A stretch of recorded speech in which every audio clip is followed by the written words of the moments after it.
15 दिवस ते आमच्या नाना संग गेलतो देवाला. पण हे माझ्या बायकोला हे पारीला असं वाटलं असेल. मी तिकडे 15 दिवस गेले पण तिने माझं लग्न लावलं गाड्यासोबत.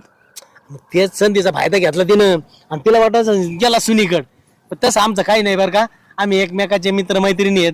आम्ही एकमेकाला देणं घेणं देवाण घ्यावान त्यांचे पडलेले काम मी करतो माझ्या पडलेले काम ते करते. मी आपलं एक मदत करतो एक आपलं सहकारी म्हणून.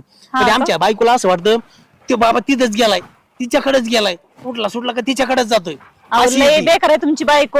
लय म्हणजे काय सांगायचं तुम्हाला. नुसती बेकार नाही अशी नागिनीवाणी नुसती संशय घेते ती मायावर. संशय हा. असलं विचित्र बोलते ना तुमच्याबद्दल हा. तुम्हाला सांगू बी शकत नाही. ती एखादी तिने मला सावलीच वाटलं सापडली पाहिजे रे माया. अशी धपाटी घालतो ना तिच्यावर हाणलीच बघतो आता. पाहिजे तिला हाणलीच हा. पाहिजे. तिला तिला नुसतं वाटतंय गेलो सुनीकड हा हा गेलो सुनीकड. ते चालू असतंय मग सुनी सगळं. काय शिकाय रस्त्यावर पडली काय मला काय माहिती? सारखं सारखं जवळ घ्यायला ती. तिला लाज वाटली पाहिजे माझ्या बहिणीचं नाव घ्यायला.